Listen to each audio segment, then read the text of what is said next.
आज तेरी बड़ी रात है। आज से तू भी काम पे लगने वाली है। बाहर तेरा ग्राहक बैठा है, आजा उसे खुश कर। अबे तो पहली बार आया है ना, इसलिए तुझे ऐसा लग रहा है। टेंशन मत ले, तुझे बहुत मजा आने वाला है। और ये पुलिस वुलिस ना जुबेदा मैडम के जेब में होती है बे।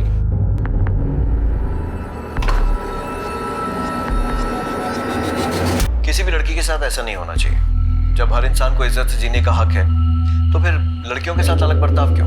आप सब जो मुझे देख रहे हैं, सुन रहे हैं, आपसे सिर्फ एक ही बात कहना चाहूंगा कि अगर आपके पास कोई जानकारी है कि किसी लड़की या महिला को देह व्यापार में धकेला जा रहा है या फिर आप खुद लड़की या महिला हैं जिनके साथ ये अत्याचार हो रहा है, तो आप मुझे 4440645654 पर कांटेक्ट कर सकते हैं और मैं और मेरी टीम आपकी मदद करने की पूरी कोशिश करेंगे। आपको इस दलदल से बाहर निकालेंगे। नंबर एक बार फिर से नोट कर लीजिए, 44406। ए चल धंधे पे लगो, कोई फरिश्ता नहीं आने वाला बचाने।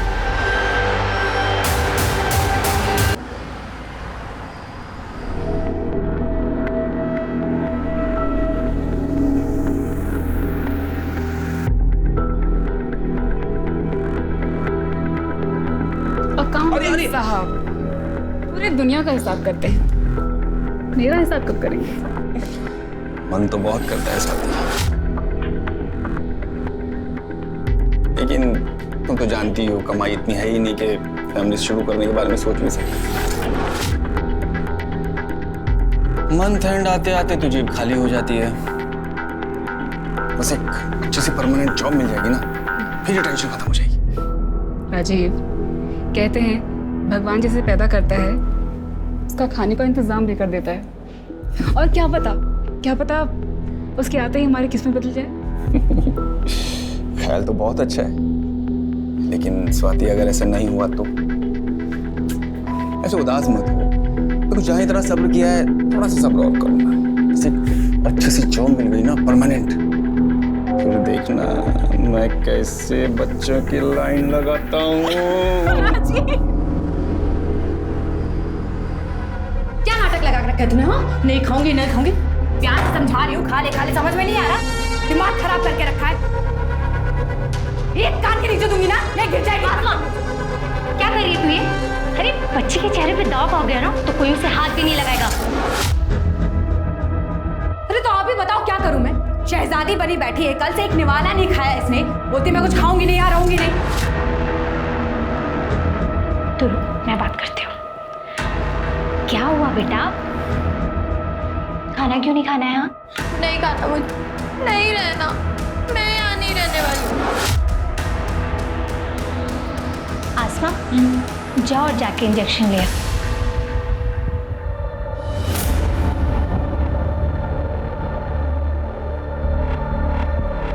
ले आई तो इंजेक्शन बुलबुल को लगा दे। नहीं इंजेक्शन अच्छा ठीक है, अगर इंजेक्शन नहीं लगवाना है तो खाना खाना पड़ेगा, वरना इंजेक्शन तो इसलिए अब ये 10 मिनट में पूरी प्लेट खा ले।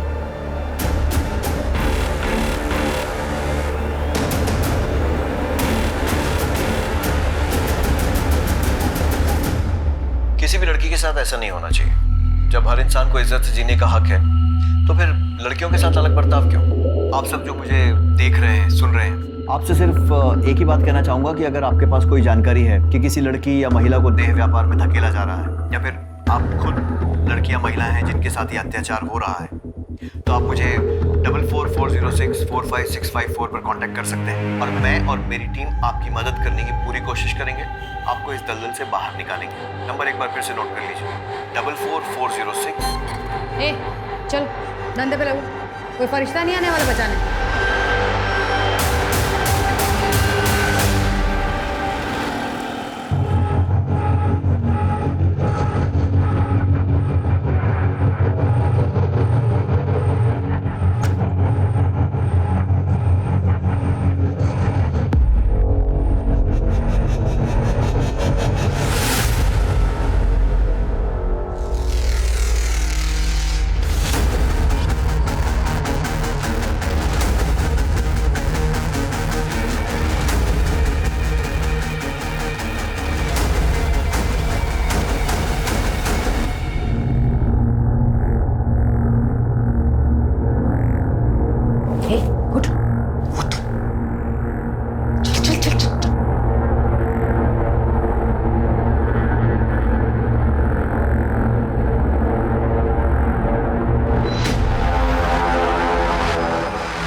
चूचा किया ना फिर आंखें नोच लूँ। तुझे भी यही करना है, कस्टमर खुश होके जाना चाहिए।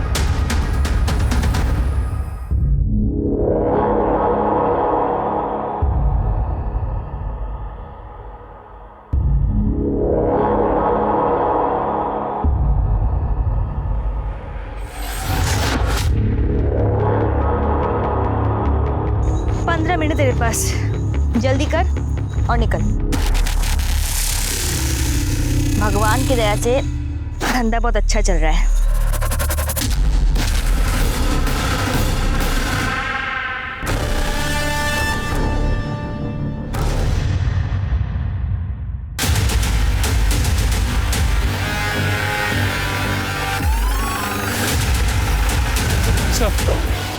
इस तरफ सही संभाल। चलिए गाँव वाला यहाँ हल्का होने आया, इसने बॉडी को देखकर हमें इन्फॉर्म कर दिया।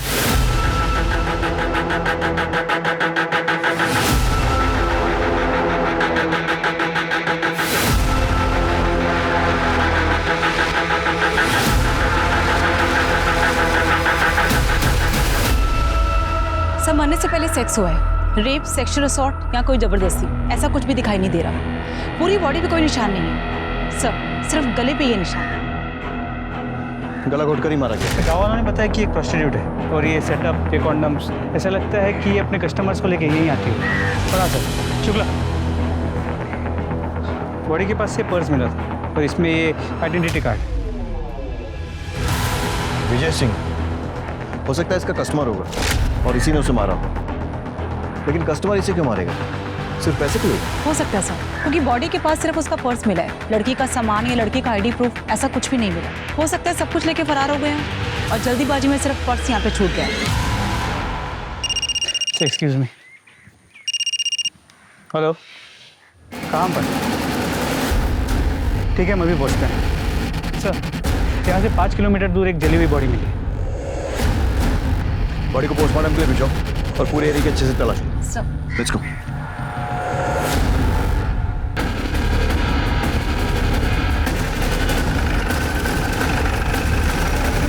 आसपास चेक करो। सर, बॉडी तो पूरी तरह जल चुकी है, लगता है पेट्रोल जैसी किसी चीज़ से जलाया गया। यहाँ ऐसी कोई चीज़ नहीं मिली जिससे हम बॉडी की पहचान कर सके। मिश्रा, पता करो आसपास में कोई मिसिंग कंप्लेन दर्ज हुई है क्या? शायद उससे इसकी शिनाख्त हो सके। पोस्टमार्टम के लिए भेजो और ये विजय सिंह, इसका पता करो। जी सर। आसमा आपी तेरी बॉडी को भी इंजेक्शन देके ना बड़ा कर देगी, जैसे मेरी की थी। देख 15 की होके 20 की लगती हो ना, वैसे तू भी 13 की है ना, तो 18-19 की तो लगेगी। पर वो मुझे इंजेक्शन क्यों देगी? मुझे ऐसे बड़ा नहीं होना है। तू तो ऐसे बोल रही है जैसे तुझे पूछ कर देंगी। मुझे भी तो जबरदस्ती लगाया था ना, मैं भी तेरी तरह बच्ची दिखती थी। और बच्ची के साथ ना कस्टमर वो सब करने में डरता है, और फिर कस्टमर को फिगर भी तो चाहिए ना। मुझे यहाँ नहीं रहना, मैं नहीं करने वाली है सब। देख होके कोई फायदा नहीं है, मुझे भी कौन सा करना था, लेकिन करना पड़ा जीने के लिए। तुझे भी करना पड़ेगा, नहीं तो ये लोग जान से मार डालेंगे। देख शुरुआत में ना रात रात भर नींद नहीं आती है, लेकिन फिर धीरे धीरे आदत हो जाती है। पर ये आदमी लड़कियों के साथ ही ऐसा क्यों करते हैं? हमने कोई गलती की है क्या? तुझे पता है जब मैं 6 साल की थी ना, तब ये लोग मुझे उठाकर लेकर आए थे। मेरी मम्मी कहती थी कि मैं बहुत अच्छी बच्ची हूँ, कभी कोई गलती नहीं करती। फिर पता नहीं मैंने क्या गलती की जो। आपने कोई गलती नहीं की है। नहीं मैंने की है। हम यहाँ नहीं रहेंगे, भाग जाएंगे यहाँ से। एक बार भागने की कोशिश की थी तो मुझे जला दिया, और हम अब जाएंगे भी कहाँ? हाँ, हमारे घर वाले हमारी सच्चाई सुन के क्या हमें घर में रखेंगे? कभी नहीं रखेंगे बुलबुल।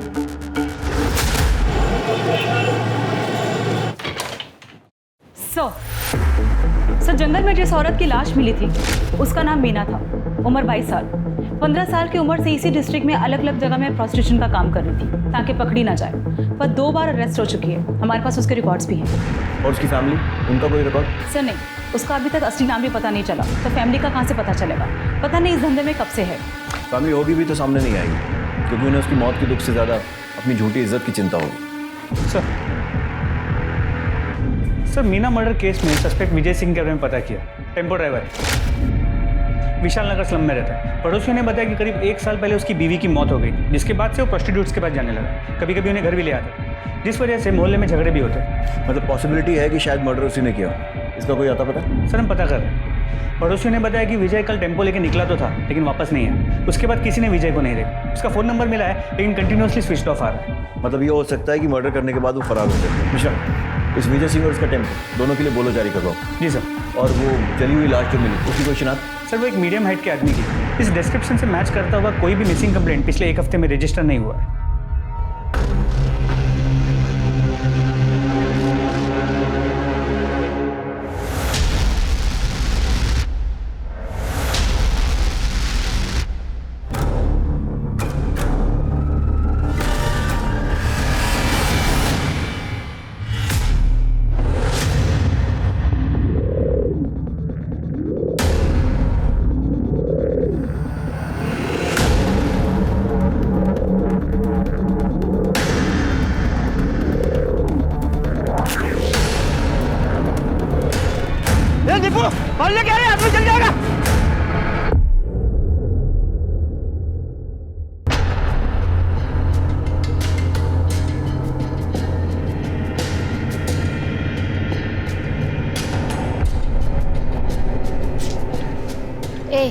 घूरता क्या है?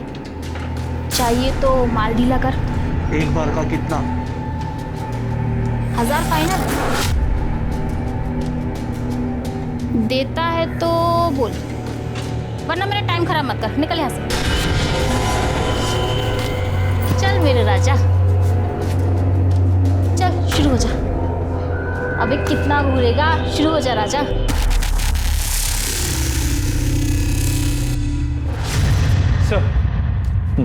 सर मीना की मौत 18 तारीख की रात 8 से 11 बजे के बीच गला दबाने की वजह से। गले पे मार्क्स के अलावा बॉडी पे कहीं चोट, खरोच या स्ट्रगल के निशान नहीं मिले। सीमेंट ट्रेसेस भी मिले, लेकिन सर रेप या सेक्सुअल असॉल्ट जैसा कुछ साबित नहीं हो रहा। मिश्रा, इस विजय सिंह के घर से उसके डीएनए सैंपल लो और इस सीमेंट के साथ मैच करो। जी सर। इसके टेम्पो का कुछ पता चला? सर हम पता कर रहे हैं, लेकिन अब तक कोई इन्फॉर्मेशन नहीं मिली।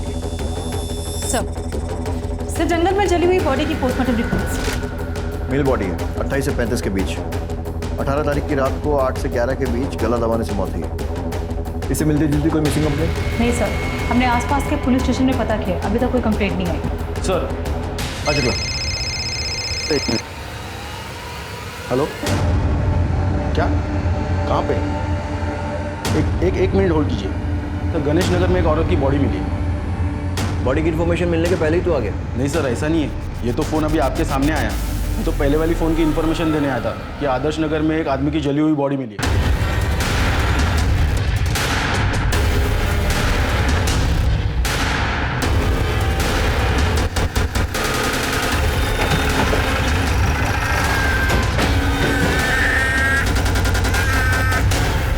बच्चे को संभालिए। आस पड़ोस में पूछताछ करो, देखो किसी ने कुछ देखा है क्या।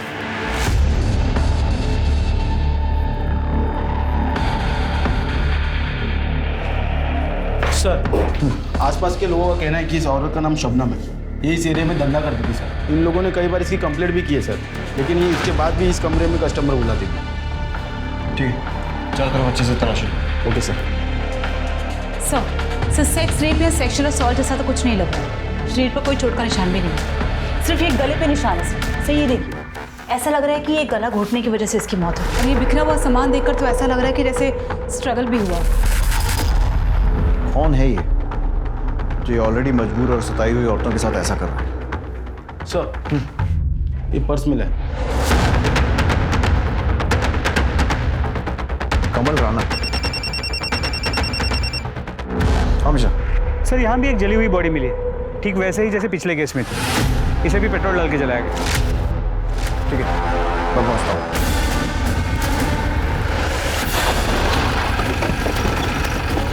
सर गांव के इन 2 लोगों ने बॉडी को जलते हुए देखा। पैर पर ही क्या है? कुछ रॉड जैसा लग रहा है। बॉडी को पोस्टमार्टम के लिए भिजवाओ, तभी कुछ क्लियर हो पाएगा। कमल राणा, ये आई कार्ड उस औरत की लाश के पास मिला, शायद उसका कस्टमर हो सकता है। पता करो कौन है, कहाँ मिलेगा, सारी डिटेल्स। ये औरतें वैसी मौत से बदतर जिंदगी जी रही, पर किसी को उसमें भी चैन नहीं। एक के बाद एक करके उन्हें मारे जा रहा है।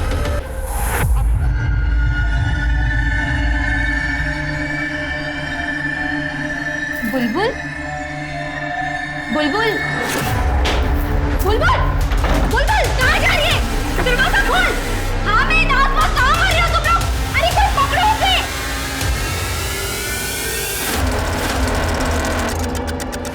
बुलबुल राशद राशद क्या कर रहा है? मेरा सब पकड़ो उसको।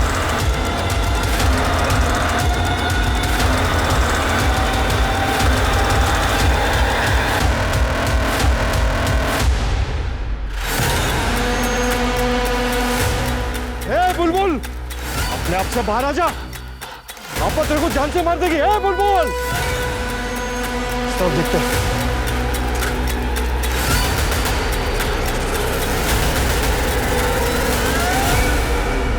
सर 2 दिन के अंदर अंदर 2 प्रोस्टिट्यूट्स और 2 आदमियों की जली हुई बॉडी कुछ ही किलोमीटर के घेरे में मिलती है। क्या ये कोइंसिडेंस हो सकता है? कोइंसिडेंस? मिश्रा, सिर्फ मर्डर नहीं हुआ, दोनों प्रोस्टिट्यूट्स की लाशों के पास में ड्राइविंग लाइसेंस मिला। अब अगर एक आध केस में मिलता तो मान सकते थे कि किसी ने गलती से गिरा दिया, लेकिन दोनों ही केसेस में सेम गलती, वो भी 2 अलग अलग लोगों से। कंफर्म है कि दोनों केसेस रिलेटेड है। विजय सिंह और कमल राणा, इनके आधार कार्ड के बेसिस पे इनकी जितनी डिटेल्स मिल सकती हैं सब निकालो।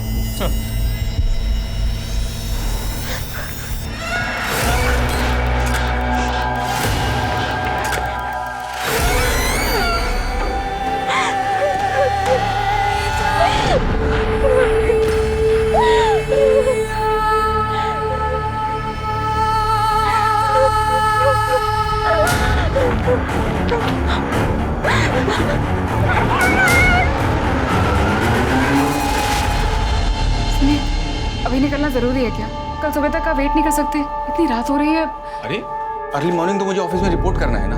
देखो अभी मैं निकलूंगा फरीदाबाद के लिए तो कम से कम 1.5 से 2 घंटे लगेंगे पहुंचने, फिर जाकर सामान रखूंगा, थोड़ा सोऊंगा। हाँ तो और उसके बाद सुबह जाकर के मैं स्वाति,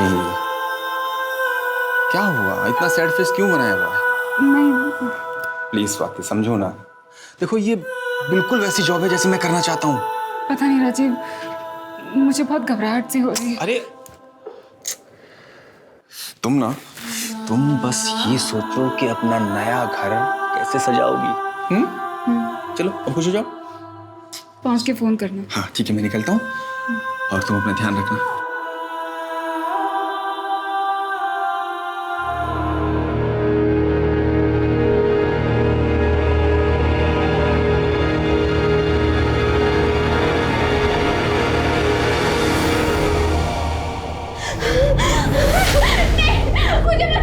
अभी के लिए रहने दे इसे ना। हर 2 दिन में इंजेक्शन लगा और बैठा इसे धंधे पे।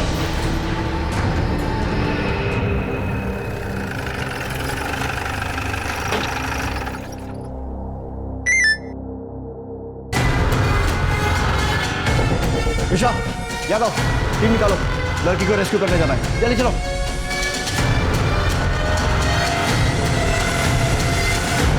पुलिस को मिली सूचना के अनुसार यहाँ पर एक 13 साल की बच्ची को जबरदस्ती रखा गया और उस पर बहुत ज्यादा अत्याचार किए गए और इस बात की जानकारी पुलिस को खुद उस बच्ची ने दी। और राहत की बात यह है कि पुलिस उसको बचाने में कामयाब हुई है।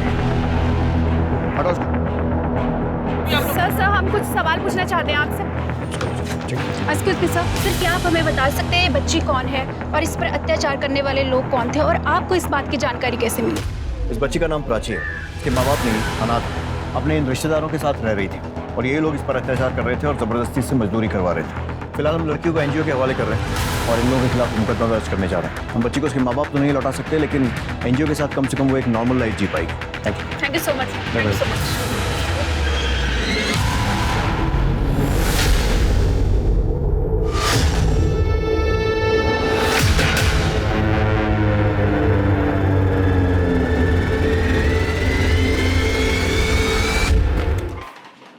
सर विजय सिंह के आधार कार्ड से तो कोई लीड नहीं मिली, लेकिन कमल राणा के आधार कार्ड से उसकी फैमिली की डिटेल्स मिल गई। उन्हें कांटेक्ट किया तो उन्होंने कहा कि उसके लेफ्ट पाँव में स्टील की रॉड थी और हमें जो जली हुई डेड बॉडी मिली उसके लेफ्ट पाँव में भी स्टील की रॉड। मतलब ये हो सकता है कि वो लाश कमल की हो। मिश्रा, कमल की फैमिली से कांटेक्ट करके उसका डीएनए सैंपल लो और उस जली हुई बॉडी के साथ मैच करो। सर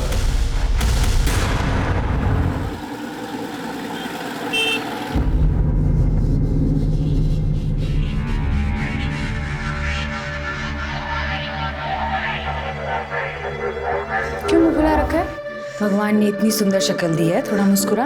आज तेरी बड़ी रात है, आज से तू भी काम पे लगने वाली है। बाहर तेरा ग्राहक बैठा है, आजा उसे खुश कर। अबे तो पहली बार आया है ना, इसलिए तुझे ऐसा लग रहा है। टेंशन मत ले, तुझे बहुत मजा आने वाला है। और ये पुलिस वुलिस ना जुबेदा मैडम के जेब में होती है बेटी।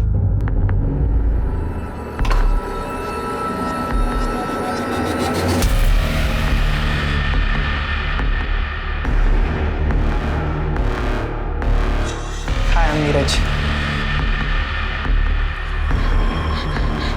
भैया भैया प्लीज मेरी मदद करो। मुझे ये सब जबरदस्ती करवा रहे। इन लोग ने ना मुझे इंजेक्शन दे के बढ़ा दिया। अभी अभी मैं सिर्फ 13 साल की हूँ भैया, प्लीज मेरी मदद कर दो। अक्षय, मैंने बोला था ना कोई पछाड़ा नहीं चाहिए मेरे को।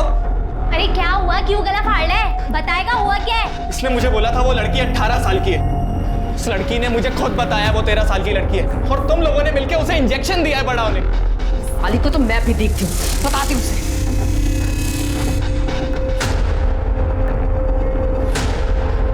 जुबेदा, ये फिर भाग गई। मम्मी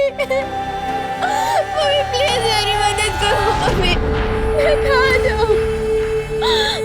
मम्मी प्लीज वापस आ जाओ, प्लीज अब वापस।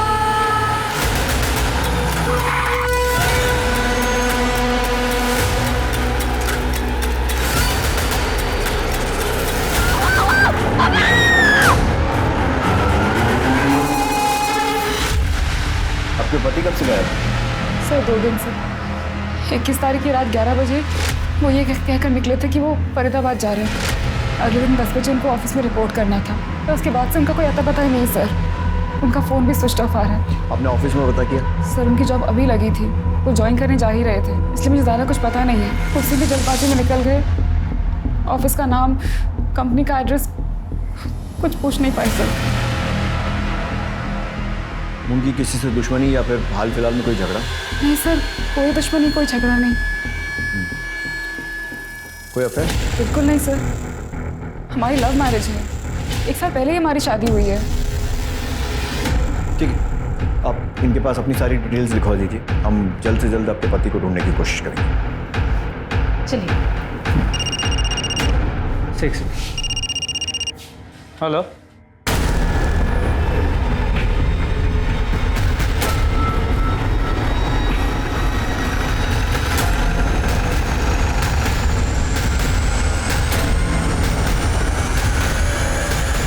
आत्मा चेक करो।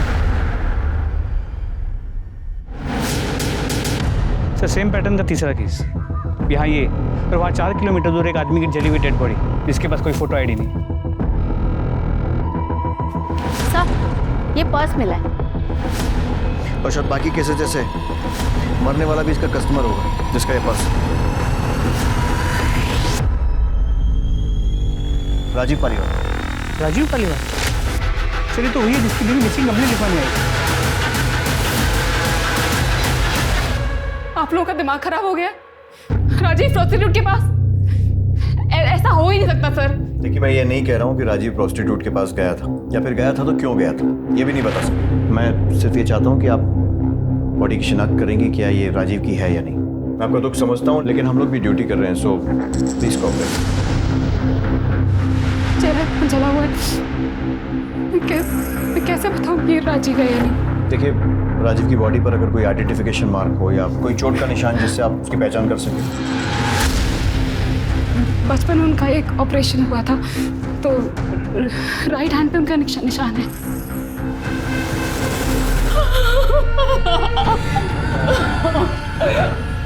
राजीव की फैमिली में और कौन कौन है? कोई नहीं है सर। कोई तो होगा। वो कभी तो मुझे नहीं बताया सर, मुझे नहीं पता।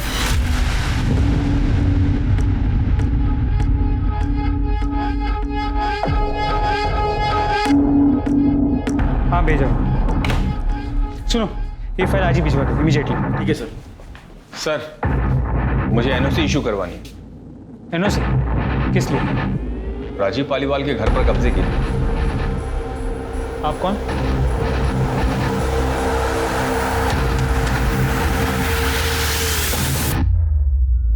रवि पालीवाल? जी सर, रवि पालीवाल, राजीव पालीवाल का जुड़वा भाई। सर न्यूज़पेपर में पढ़ा कि राजीव का मर्डर हो गया है, इसलिए मैं चाहता हूँ उसके घर की एनओसी इशू कर दी जाए ताकि ऐसे ही कोई उसके घर पे कब्जा ना करे। सर ये हमारे बर्थ सर्टिफिकेट्स और राशन कार्ड वगैरह ज़रूरी दस्तावेज आप चेक कर लीजिए सर। अब उसके जाने के बाद इकलौता वारिस मैं ही हूँ सर।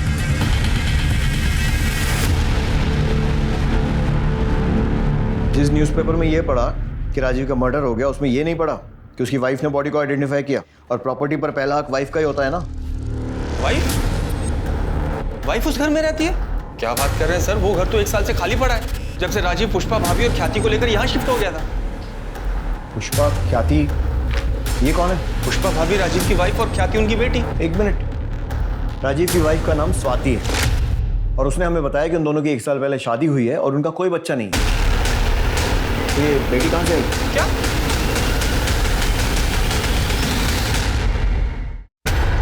सर 1 साल पहले हमारी शादी हुई थी, ये रहा उसका प्रूफ।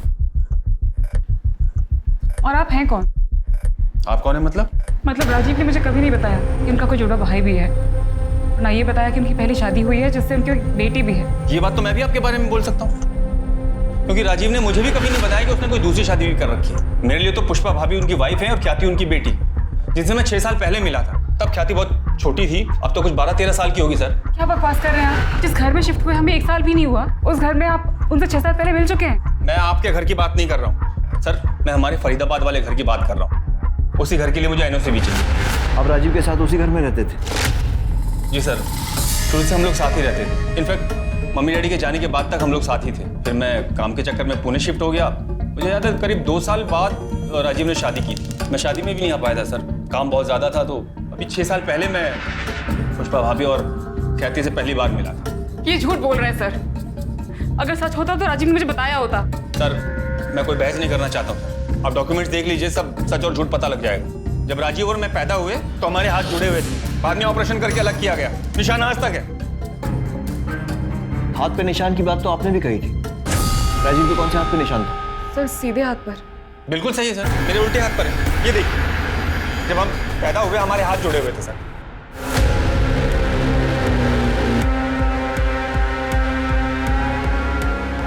स्वाति जी आपका दुख समझते हैं, लेकिन इनके डॉक्यूमेंट से तो ऐसे ही लग रहा है कि ये सही बोल रहे हैं। और वैसे अगर आप ध्यान से देखें, मूंछ लगाकर ये हूबहू राजीव जैसे ही दिखते हैं।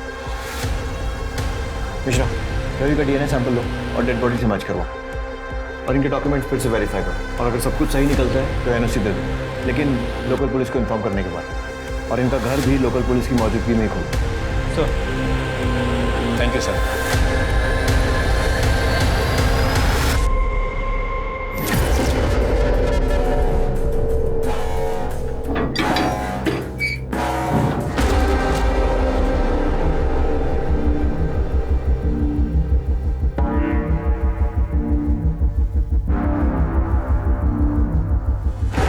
गुप्ता,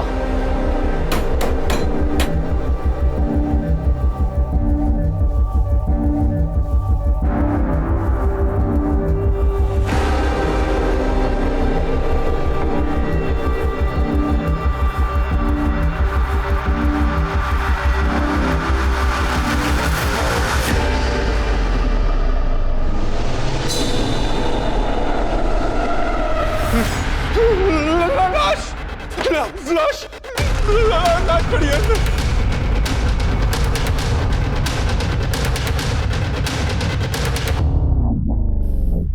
गुप्ता पूरा घर चेक करो। ये कंफर्म मर्डर लग रहा है। बॉडी जानबूझकर नमक डालकर गलाई गई है ताकि बदबू दबाई जा सके और बॉडी गलकर खत्म हो जाए। मरे हुए काफ़ी महीने हो चुके, सिर्फ कंकाल बचा। इस केस की फाइल हमें हैंड ओवर करो, क्योंकि इस केस से जुड़ा हुआ केस हम ऑलरेडी इन्वेस्टिगेट कर रहे हैं। ओके, इनसे इस केस की फाइल ले लेना। Okay sir. आप ठीक मेरे पीछे जो घर देख पा रहे हो वो राजीव पालीवाल का है, जो लंबे वक्त से बंद था। आज जब पुलिस इन्वेस्टिगेशन के दौरान ये घर खोला गया तो पुलिस को यहाँ से एक स्केलेटन मिला है। फिलहाल उसकी पहचान करना नामुमकिन है, लेकिन क्या ये कोई मर्डर है ये पुलिस इन्वेस्टिगेशन के बाद ही पता चलेगा।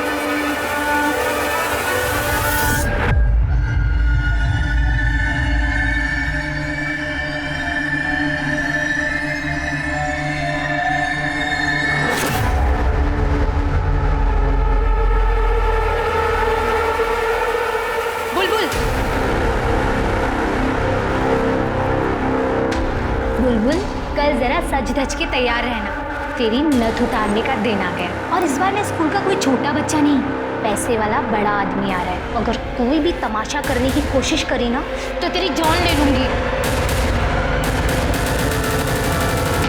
आप बता सकती हैं मरने वाला कौन हो सकता है? सर मैं कैसे बता सकती हूँ, मुझे तो ये भी नहीं पता था कि राजीव की फैमिली भी है। पता नहीं था या बताना नहीं चाहती? सर मेरा विश्वास कीजिए सर, मैं सच बोल रही हूँ। आपके लिए सिर्फ एक केस होगा, पर मेरे लिए तो मेरी पूरी दुनिया उजड़ गई है सर। मैं बिलीव ही नहीं कर पा रही हूँ कि राजीव मेरा वैसा कैसे कर सकता है। अगर वो मेरे सामने होते तो मैं उनसे पूछती सर ऐसा क्यों की। ठीक, जा सकते हो। लावनी, ये रवि का जुड़वा वाला एंगल चेक करो। ये बात मुझे हजम नहीं हो रही है कि एक सगा भाई अपने भाई की मौत पर, शादी पर कहीं भी नहीं पहुंचा, लेकिन मौत की खबर मिलते ही प्रॉपर्टी की एनओसी कराने पहुंच गया। उसने एक बार भी ये नहीं पूछा कि भाई के मरने के बाद उसकी पत्नी और उसकी बेटी कहाँ है। रवि और राजीव दोनों की कॉल रिकॉर्ड्स और मोबाइल डिटेल्स निकलवाओ, और जो डॉक्यूमेंट्स उसने दिए हैं अच्छे से चेक करो। सर मैंने राजीव के फरीदाबाद वाले घर के पड़ोसियों से पूछताछ की। उन्होंने कहा कि राजीव अपने पहले बीवी पुष्पा और बेटी ख्याति के साथ उसी घर में रहता, और करीब 1 साल पहले अपनी बीवी और बच्ची को लेकर अचानक से कहीं गायब हो गया। उसके बाद किसी ने उसे वापस नहीं देखा। और हाँ, पड़ोसियों ने कहा कि अभी कुछ दिन पहले उन्होंने एक लड़की को देर रात उस घर के बाहर देखा था। मैं खुद डर गई थी सर। पहले लगा कि भूत वूत है, फिर देखा तो 2 हट्टे कट्टे लोग उस लड़की का मुंह बंद करके घसीटते हुए जबरदस्ती गाड़ी में बिठा के लेके गए। साहब एकदम कंच लाल पिस्टल लगा रखी थी, जैसे वो रेड लाइट एरिया में औरतें लगाती है ना, वैसी साहब। देखने में एकदम बच्ची, मतलब शरीर छोटा, जैसे उम्र बड़ी ही नहीं। साहब वो 2 मुस्टंडे उस दिन उसको खींच के लेके जा रहे थे, गाड़ी में बैठाया। मुझे वो लोग सही नहीं लगे साहब बिल्कुल। सर मुझे लगता है कि इसमें प्रोस्टिट्यूशन रैकेट वालों का हाथ है। हमेशा सिर्फ प्रोस्टिट्यूशन नहीं, ह्यूमन ट्रैफिकिंग और एंगल हो सकता है। चारों तरफ नजर रखो, आंखें खुली रखो, खबरियों को भी अलर्ट करो। जरूरत पड़ती है तो फरीदाबाद पुलिस से भी हेल्प लो, मैं बात कर लूँगा। और ये रवि और स्वाति पर भी नजर रखो। इनकी ये जुड़वा भाई, 2-3 शादियाँ, प्रॉपर्टी, इन सारी की सारी बातों पर मुझे डाउट हो रहा है। सर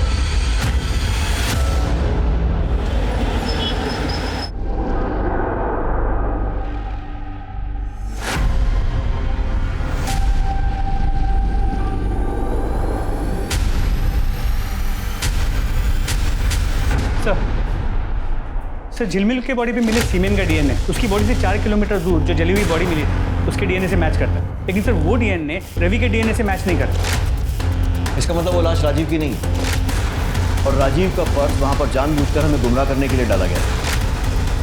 लेकिन अगर ये भी सीरियल किलर का काम है तो वो ऐसा क्यों करेगा, जबकि पिछले दोनों केसेस में उसने ऐसा नहीं किया था। तो फिर कौन है ये जो गुमराह करने की कोशिश कर रहा है?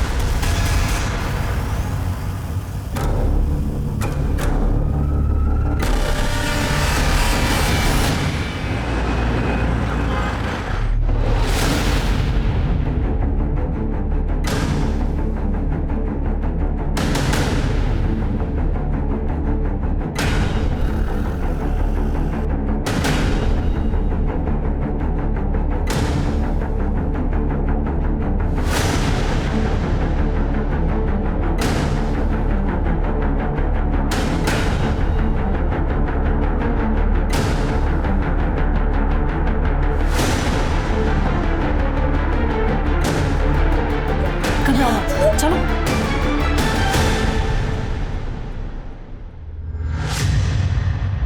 घबराओ मत, हम हैं तुम्हारे साथ। क्या नाम है तुम्हारा? ख्याति।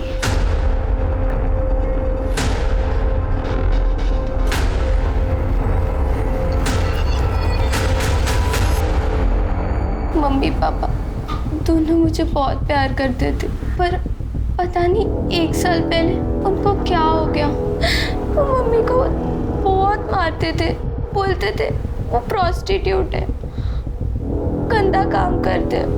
मम्मी मना करती थी, बहुत रोती थी, पर पापा उनकी बात सुनते ही नहीं थे। फिर पापा मुझे भी मारने लगे, गुस्सा करने लगे कि मैं उनकी बेटी नहीं हूँ, मेरा बाप कोई और है, जिसके साथ मम्मी दिन रात रोती थी, सोचती थी कि एक दिन पापा ठीक हो जाएंगे, पर ऐसा नहीं हुआ। इतने दिनों तक इतनी बड़ी बात तूने मुझसे छुपा के रखी है, तेरी वजह से तेरी वजह से मेरा घर, मेरी जिंदगी बर्बाद। Thank you uncle. अगर आप मेरी मदद नहीं करते, मुझे बचाते नहीं, तो मैं अपनी जान ले लेती। पहचानती हूँ? हाँ, ये मेरे पापा है। बेटा इनके हाथ पे चोट का निशान है ना? हाँ। कौन से हाथ पर? सर सीधे हाथ पर सर। पक्का? सोच। हाँ सर पक्का। मैं वाइफ हूँ उनकी, मुझे तो पता ही होगा ना। पॉइंट। स्मिता जी,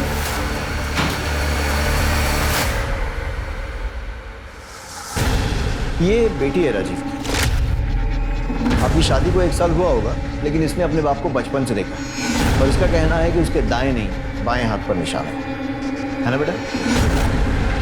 हाँ अंकल, पापा के सीधे हाथ पर नहीं, उल्टे हाथ पर निशान है।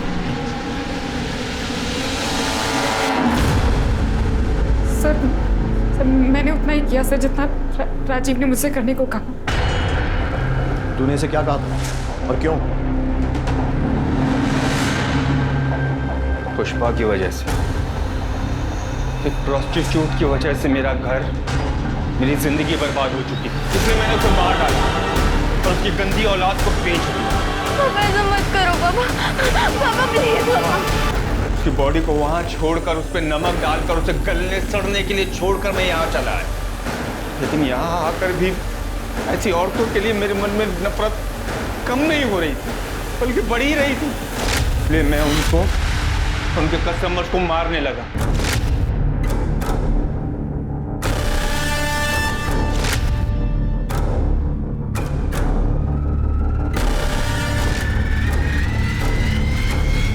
जब सीरियल किलर का केस तूल पकड़ने लगा तो मैं डर गया। मुझे लगा मैं पकड़ा जाऊंगा, इसलिए मैंने अपनी राजीव पालीवाल की पहचान को मिटाने का सोचा। लेकिन नए नाम, नई जिंदगी के लिए पैसे चाहिए थे जो मेरे पास नहीं थे। अगर मैं घर बेचने जाता तो आस पड़ोस के लोग मुझे पकड़ लेते। इसलिए मैंने जुड़वा का नाटक किया ताकि पुलिस के सामने घर में घुसूं, और राजीव तो मर ही चुका था। पुष्पा और ख्याति की कहानी भी खत्म ही थी, पर उसके पहले हम ख्याति तक पहुंच गए। समाज जिन बेचारी औरतों को छुप कर नरक जैसी जिंदगी जीने पर मजबूर करता है, तूने उन्हें वहां भी चैन नहीं लेने दिया। किसने हक दिया तुझे उनसे नफरत करने का? तूने जो किया है ना, मैं इस बात की गारंटी लेता हूं कि अब जेल में तेरा एक एक दिन बद से बदतर बीतेगा। तब तुझे समझ में आएगा कि तूने किया क्या है।